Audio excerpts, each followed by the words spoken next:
4 3 2 110%กับ50 เหรียญ20%กับ100 เหรียญเนาะของ500นี่เนาะโอ้กำลังขึ้นงามๆเลยเนาะพักตัวขึ้นไปงามๆเลยโอเคทุกคนเนาะสำหรับการเดินเงินเด้อเนาะค่อยจะไปออเดอร์ละ20 เหรียญถ้าว่าพลาดแล้วจะคูณเป็น40คูณเป็น80คูณเป็น160คูณเป็น300เนาะได้ประมาณ5ไม้ถ้าว่าค่อยพลาด5ไม่ติดพักหอมนี้เด้อทุกคนเด้อพลาด5ไม่ติดละพักถ้าว่าเฮาบ่พลาด5ไม่ติดเนาะเฮาจะเอากำไร100 เหรียญได้100 เหรียญเฮาจะพักเนาะอันนี้เป็นการตั้ง take profit ที่ชัดเจนเนาะการตั้ง stop loss ใน1รอบที่มันชัดเจนทุกคนเนาะมาเดี๋ยวมาเบิ่งนํกันสำหรับไผที่ว่าเข้ามาในมีตติ้งนี้ทุกคนเนาะก็อยากให้ทุกคนเข้ามาร่วมศึกษาเนาะไผที่อยากเทรดตามได้ส่วนได้วิเคราะห์ไปนํกันถ้าว่างบน้อยเนาะคูณเงินบ่ฮอดล่ะสิตามคอยทุกไม้รับหูรับตาตามบ่วิเคราะห์ไปนํกันเลยบ่แนะนำทุกคนเนาะทุกคนต้องวิเคราะห์ไปนำเนาะตามได้ส่วนได้มั่นใจในตนเองบริหารทุนตัวเองเนาะมาใครที่อยากเทรดตามก็ยอมรับความเสี่ยงให้ได้ทุกคนเนาะเวลาเฮาเสียเฮาจะบ่โทษกันเนาะโอเคมาทุกคนเนาะเดี๋ยวเฮามาเริ่มเลยทุกคนเนาะออเดอร์นี้เด้อตามซื้อเด้อออเดอร์แรกตามซื้อเด้อมาเดี๋ยวลองเบิ่งนำกันเนาะสาเหตุที่ว่าตามซื้อในออเดอร์นี้เด้อทุกคนเด้อสังเกตเบิ่งว่าเน็ตวอลลุ่มซีลงเน็ตวอลลุ่มซีลงเดี๋ยวมาเบิ่งนำกันเนาะว่ามันจะได้ผลบ่ถ้าว่าทรงนี้ทรงไซด์เวย์นี่ทุกคนเนาะเป็นเทรนขาขึ้นเนาะพักตัวแดงเขียวแดงลงมา2แท่งเทียนค่อนข้างยาวจังซี่นี่มันจะขึ้นต่อมันจะขึ้นต่อเนาะเฮ็ดให้ตัดสินใจซื้อขึ้นไปในออเดอร์แรกจังได๋ลูกออเดอร์แรกแฮงมานบ่โอ้ถ้าว่ากราฟนิ่งแบบนี้ก็น่าจะบ่มีปัญหาทุกคนเนาะถ้าว่ากราฟนิ่งแบบนี้ก็น่าจะบ่มีปัญหาโอเคออเดอร์แรกแฮงมานจากที่ว่ามันกลับโตขึ้นไปทุกคนเนาะตอนนี้นี่เริ่มลงมาแล้วเนาะถ้าว่ามันบ่จงไซด์ไปยาวมีโอกาสเป็นแท่งเทียนสลับได้เด้อเนาะปรับเงินเนาะกลับมาเดินเงินปกติโอ้ออเดอร์นี้โอเคทุกคนเนาะมาเดี๋ยวค่อยจะขอตามซื้อบ้านนึงมาออเดอร์นี้ค่อนข้างเสี่ยงอยู่เด้อเสี่ยงอยู่เนาะออเดอร์นี้เดี๋ยวทุกคนเด้อเนาะคือถ้าว่ามันอยู่ในลักษณะแบบนี้ก็มีโอกาสลงมา2แดงได้เนาะแต่สาเหตุที่ค่อยกดซื้อเด้อตามเน็ตวอลลุ่มไปอีกเนาะออเดอร์นี้ตามเน็ตวอลลุ่มไปถ้าว่ากราฟมันเป็นไซด์เวย์เนาะมันจะสลับได้เด้อทุกคนเด้อมันจะสลับได้เนาะถ้าว่ามันลงมาก็มันบ่กายไซด์เทียนตัวนี้ดอกเนาะมาเบิ่งนำกันว่ามันสิสลับให้เฮาได้บ่ออเดอร์นี้จังได๋ลูกเขียวงามๆได้บ่เขียวงามๆโอเคสวยวินไปกันต่อทุกคนเนาะมาสังเกตเบิ่งแท่งเทียนแดงตัวนี้เด้อถ้าว่าแดงตัวนี้เนาะอยู่ในลักษณะลงมายาวนี่ก็มีโอกาสสลับอีกเด้อเนาะในกรณีที่เขียวหากก็ออกผลได้2ไม้นี่เนาะมีโอกาสสลับได้ถ้าว่าขึ้นเขียวนี่มีโอกาสลงแดงโอเคทุกคนออเดอร์นี้ขายเด้อขายโอ้ยออเดอร์นี้ทุกคนผิดพลาดจากการวิเคราะห์เนาะจากที่ว่ามันขึ้นไปเขียวสุดท้ายมันลงมาแดงเนาะมาเดี๋ยวเฮามาเบิ่งนำกันเนาะคือถ้าว่าแท่งเทียนนี้เด้อทุกคนเด้อแม่นเนาะมันเป็นแท่งเทียนแดงจังซี่ก็มีโอกาสเนาะเพราะว่ามันพักตัว2เขียวแล้วเนาะลงมายาวจังซี่มาโอเคบ่เป็นหยัง3ออเดอร์แรกบ่ลูก3ออเดอร์แรกเอาจัง5ไม่ติดมึงดูเฮ้ยนิ่งไว้ก่อนโอเคสวย3ไม่ติดแล้วทุกคนเนาะมาไปกันต่อเดี๋ยวเฮามาเบิ่งนำกันเนาะโอเคทุกคนเดี๋ยวเฮามาสังเกตเบิ่งแท่งเทียนรอท่าตัวนี้เด้อถ้าว่ามันเป็นแดงเนาะมันเกิดมา3แดงนี่มีโอกาสพักตัวเขียวเนาะขอเพียงแต่มันนิ่งเด้อมันอย่าลงมาแห้งเกินไปเนาะเน็ตวอลลุ่มโอเคซื้อเด้อเป็นแดงนี่ซื้อเด้อ3แดงเขียว1มาเบิ่งนำกันทุกคนว่ามันจะได้ผลบ่จังได๋ลูกออเดอร์นี้คือลงมาแห้งแท้ขึ้นพักตัวเขียวได้บ่เสี่ยงอยู่เด้อทุกคนเด้อมันเป็นแท่งเทียนจังซี่เนาะมาขึ้นไปได้บ่4ไม่ติดต้องมาแล้วล่ะ4ไม่ติดโอเคขึ้นไปทุกคนเนาะตามเทคนิคเด้อเนาะตามเทคนิคเลย3แดงเขียว1นี่ที่ผ่านมาลงมา3แดงมันจะพักตัวเขียวเนาะโอเค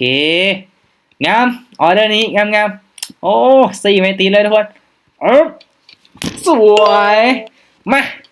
ขอจัง5ไม่ติดมึงดูวันนี้เนาะ ขอจัง5ไม่ติดสิได้บ่เนาะบ่ได้เปิดกล่องของขวัญ5ออเดอร์ติดต่อกันนี่ทุกคนเนาะเดี๋ยวเฮามาเบิ่งนำกันเด้อว่าค่อยจะเฮ็ดได้บ่มาเดี๋ยวมาลุ้นมานำกันเนาะ โอเคทุกคนเนาะออเดอร์นี้เด้ออออเดอร์นี้ขึ้นมาสูงเถอะว่ะโอเคทุกคนออเดอร์นี้ขายเด้อมาออเดอร์นี้อันเป็นออเดอร์ที่5เลยทุกคนเนาะมาสำหรับรอบนี้เด้อเดี๋ยวเฮามาลุ้นมานำกันเด้อว่ามันจะลงมาแดงให้เฮาได้บ่ออเดอร์นี้เนาะมาถ้าว่าวินออเดอร์นี้เฮาจะได้5ไม่ติดในรอบนี้เนาะลงมาติลูกลงมาติออเดอร์นี้ทุกคนเนาะสาเหตุที่ว่ากดขายนี่เนาะถ้าว่าแท่งเทียนตัวนี้มันบ่ทะลุเส้นขึ้นไปเด้อเฮาการันตีได้เลยว่ามันจะปิดแดงเฮาเนาะถ้าว่ามันบ่ทะลุขึ้นไปลงมายาวๆลูกลงมายาวๆแดงน้อยกะแดงออเดอร์นี้5ไม่ติดต้องมาแล้วล่ะอย่าเด้แดงลูก3 2 1โอเคโอ้โหทุกคน5ไม่ติดเนาะโอ้ได้ตามเป้าเลยทุกคนเนาะรอบนี้นี่ได้95เหรียญแต่เฮาก็เชื่อมั่นเนาะว่าเฮาเปิดกล้องของขวัญมันนี้มันต้องหลายกว่า5เหรียญเนาะเป็นกิจกรรมแจกให้ทุกคนเลยเด้อโอ้บ่พลาดจังไหมเลยทุกคนเนาะเปิดฉากมา5ไม่ติดเลยสำหรับรอบนี้กำไรมื้อนี้200ไปโอเคสวยทุกคนเนาะเห็นบ่5ไม่ติดงามๆเลยเนาะเดี๋ยวเฮามาเบิ่งกล้องของขวัญเด้อวันนี้เด้อเป็นกิจกรรมแจกให้ทีมงานที่ว่าได้เข้ามาร่วมมีตติ้งมื้อนี้เนาะจัดเต็มทุกคนเนาะ5ไม่ติดงามๆมื้อนี้โอ้มันอยากโคตรเกินหั่นนะบ่อยากจะโมเลยทุกคนเนาะกำไรงามๆมื้อนี้โอ้ยตึงเกินเดี๋ยวรีเฟซบ้านนึงทุกคนเนาะว่ากล้องของขวัญมาบ่ว่ากล้องของขวัญมันสิมาบ่ยังบ่มาทุกคนเนาะยังบ่มาตึงสุดว่าซั่นขอบใจเนาะจังได๋มีคนกล้าเทศตามอยู่ว่ะทุกคนเนาะกล้าเทศตามอยู่ว่ะน้องมีแต่ใช้บัญชีดิจิโมโอเคถือว่าเป็นการเป็นกรณีศึกษาเนาะเป็นกรณีศึกษาโอเคมาการแน่นอนทุกคนเนาะทุกๆออเดอร์เด้อเนาะค่อยก็วิเคราะห์เต็มที่เนาะวิเคราะห์เต็มที่เนาะตามประสบการณ์ตามที่เราได้ศึกษามาเนาะเราก็วิเคราะห์ด้วยความมั่นใจออกออเดอร์ไปเนาะหลักๆเขามีแผนการเทศแล้วเด้เนาะเขามีแผนการเทศแล้วเทคนิคเขาดีแล้วเขาก็มั่นใจเนาะออกออเดอร์แบบบ่ลังเลเนาะมั่นใจแล้วก็ออกไปเนาะวินมา5ไม่ติดเลยสำหรับรอบนี้แต่ว่ารอท่ากล้องของขวัญอีกน้อยนึงเนาะมาเบิ่งนำกันเนาะมาเบิ่งนำกันเพราะว่ามื้อนึงมันก็ให้เปิดได้เนาะออเดอร์นึงเดี๋ยวรีเฟซเนาะรีเฟซใหม่มันน่าจะบ่ถึงปานใดติเนาะโอ้นานมาแท้เนาะทุกคนเนาะนานมาแท้สำหรับกำไรเนาะในมื้อนึงค่อยก็ตั้งเป้าไว้อยากได้ประมาณ200นี่แหละเนาะถ้าว่าได้200เนาะ200 300ต่อมื้อก็โอเคพอใจเนาะพอใจเนาะในรอบนึงก็เข้ามาเทศเก็บเอารอบละ50เหรียญเนาะบ่ซั้นก็100เนาะคือรอบนี้ก็อยากได้100เนาะเพราะว่าเห็นตลาดมันก็โอเคอยู่มันบ่สวิงเด้เนาะตอนท้ายมันก็บ่มีการเปลี่ยนแปลงเนาะตอนท้ายมันก็บ่มีการเปลี่ยนแปลงมันเป็นแท่งเทียนที่งามแบบนี้นี่มีโอกาสสร้างกำไรได้เนาะทุกคนเนาะมีโอกาสสร้างกำไรได้เนาะ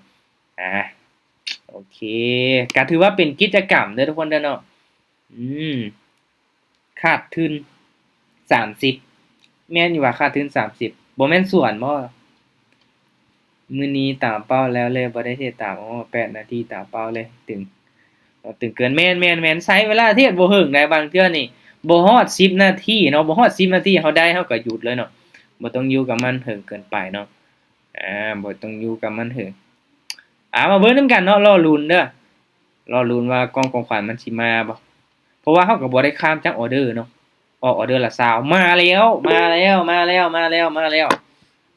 จังหวะนี้มาแล้วโอเคมาแล้วทุกคนออกมาแล้วมาเดี๋ยวมาเบิ่งนำกันเด้อเดี๋ยวมาเบิ่งนำกันโอเคเนาะโอเคทุกคนถือว่าเป็นกิจกรรมให้ทุกคนเด้อเนาะให้ทุกคนพิมพ์คำตอบมาเนาะว่ากล้องของขวัญ5ออเดอร์ติดต่อกันนี้เปิดมาแล้วจะได้จักเหรียญเนาะไผที่ตอบถูกเป๊ะๆเนาะหลังจุดมีจักตู้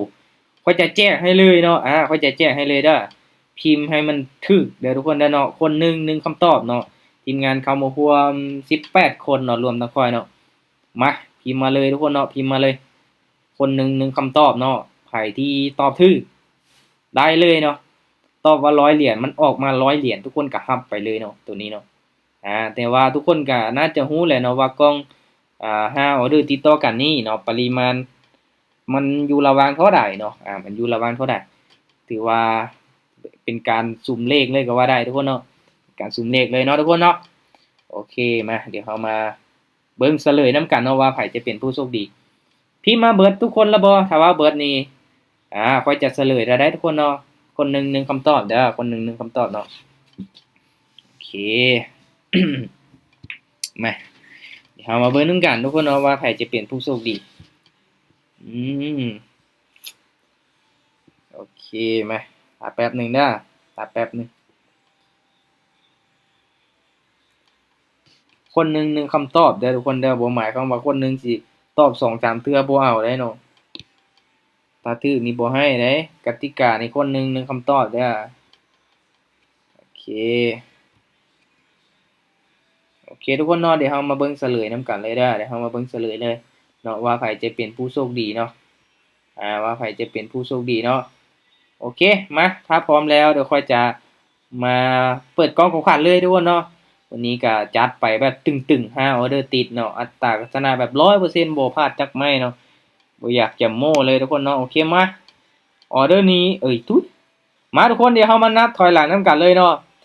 5 4 3 2 1 13.06เอาเลขที่ออกเดี๋ยวค่อยจะไปเบิ่งว่าไผจะเป็นผู้โชคดีเนาะ10.08 11ตืดๆ13มีบ่13มีบ่13มีบ่13มีบ่13.99บ่ถึกโอเคสรุปแล้วบ่มีไผได้เนาะค่อยเอาคนเดียวได้ทั้งกำไรเนาะได้ทั้งรางวัลอีกรวมกันก็โอ้ยวันนี้ก็ถือว่ามันมาก100ปลายทุกคนรอบนี้นี่กินเต็มบ่ผิดหวังกำไรคือเก่าทุกคนเนาะกำไรคือเก่างามโอเคทุกคนเนาะสำหรับรอบนี้ได้กำไรแล้วก็ไปนอนเนาะเฮาพัก ง่ายเลย โอเคทุกคนเนาะขอบใจทุกคนที่เข้าร่วมเด้อเทศมันมาเด้อเทศตึงๆเด้ออยากมีกำไรเนาะเทศเสียแล้วอยากมีกำไรนี่ก็ยอมเด้เนาะเฮาต้องเทศให้วินจึงมีกำไรเทศได้กำไรบ่พอเฮาต้องถอนพร้อมเนาะเทศแล้วบ่ถอนเทศไปเรื่อยๆเอาไปเอามาพอแตกเด้เนาะโอเคเอาทุกคนทุกการลงทุนมีความเสี่ยงไผที่ว่าบ่กล้าเสี่ยงก็บ่ได้กำไรให้ศึกษาให้มันดีๆเนาะก่อนที่ว่าเฮาจะเสี่ยงเนาะทุกคนเนาะโอเคเอาบ๊ายบายเด้อบ๊ายบายเจอกันใหม่มื้อต่อไปทุกคนเดี๋ยวค่อยจะแจ้งลงในกลุ่มเนาะว่าจะเปิดมีตติ้งเทศโมงใดเนาะโอเคขอบใจทุกคนที่เข้าร่วมบ๊ายบายทุกคนบ๊ายบายมื้อนี้ไวๆเนาะมาไวไปไวได้กำไรละ